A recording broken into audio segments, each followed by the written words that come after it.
வணக்கம். நான் லதா கிருஷ்ணன். இன்றைக்கு நான் குழந்தைகள் சாப்பிடக்கூடிய தின்பண்டங்களை பற்றி தான் பேசுகிறேன்.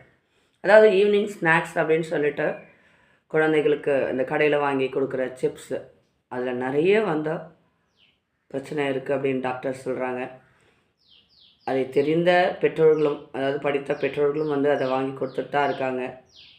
இதை தெரியாத பெற்றோர்களும் பார்த்திங்கன்னா நிறைய வாங்கி கொடுத்து அதனால் நிறைய பாதிப்புகளை ஏற்படுத்திட்டு தான் இருக்கிறது. இந்த பிளாஸ்டிக் கவரில் அடைத்த அந்த சிப்ஸாக இருக்கட்டும், குர்குரேவாக இருக்கட்டும், நிறைய தின்பண்டங்கள் கலர் கலர் காகிதங்கள் இருக்கிறனால அதை குழந்தைங்களை அட்ராக்ட் பண்ணுது. அதை அடம் பிடிச்சி வாங்கி கொடுக்க சொல்லி சாப்பிட்றாங்க. அதில் என்னென்ன பிரச்சனைகள் இருக்குது அப்படின்னா, சுகர், சால்ட்டு, அதுக்கப்புறம் ப்ரிசர்வேஷனுக்காக பயன்படுத்துகிற பொருள், அதுக்கப்புறம் கலருக்காக பயன்படுத்துகிற பொருட்கள், அதுக்கப்புறம் பார்த்திங்கன்னா கொழுப்பு. இதெல்லாமே இது அதிகமாக இருக்கிறனால குழந்தைங்களுக்கு பலவித பிரச்சனைகள் வருதுன்னு டாக்டர் சொல்கிறாங்க. இதை தெரிந்த படித்த பெற்றோர்கள் எல்லோரும் வாங்கி கொடுத்துட்டு தான் இருக்காங்க. இதை இந்த ஆட்டிடியூடை கண்டிப்பாக நம்ம மாற்றி தான் ஆகணும்.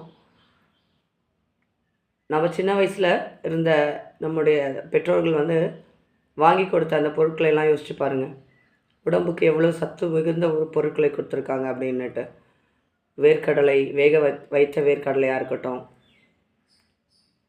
கிழங்கு வகைகள், அதாவது வள்ளிக்கிழங்கு, சக்கரவள்ளி கிழங்கு, இது போல் இல்லையா, மக்காச்சோளம், இதெல்லாம் அவ்வளோ உடம்புக்கு சத்து கொடுக்கக்கூடியது.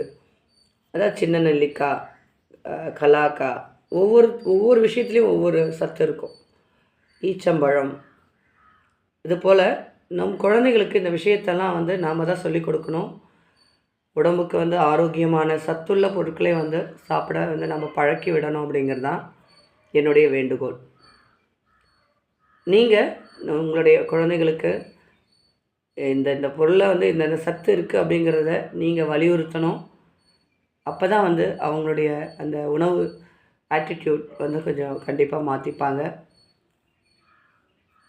அதாவது இப்போ இருக்கிற அந்த துரித உணவுகள் எவ்வளோ கெடுதல் அப்படிங்கிறத அவங்களுக்கு நம்ம சொல்லிகிட்டே தான் இருக்கணும். ஸ்நாக்ஸ் அப்படின்ற பேரில் சாப்பிடக்கூடிய விஷத்துக்கு ஈக்குவலான அந்த விஷயத்தை தவிர்க்கிறதுக்கு நாம் தான் அவங்களுக்கு உறுதுணையாக இருக்கணும் அப்படிங்கிறத கேட்டுக்கிறேன். என்னுடைய பதிவுகள் உங்களுக்கு பிடிச்சிருந்தால் லைக் பண்ணுங்கள், ஷேர் பண்ணுங்கள், கமெண்ட் பண்ணுங்கள் மற்றும் சப்ஸ்கிரைப் பண்ணுங்கள். நன்றி.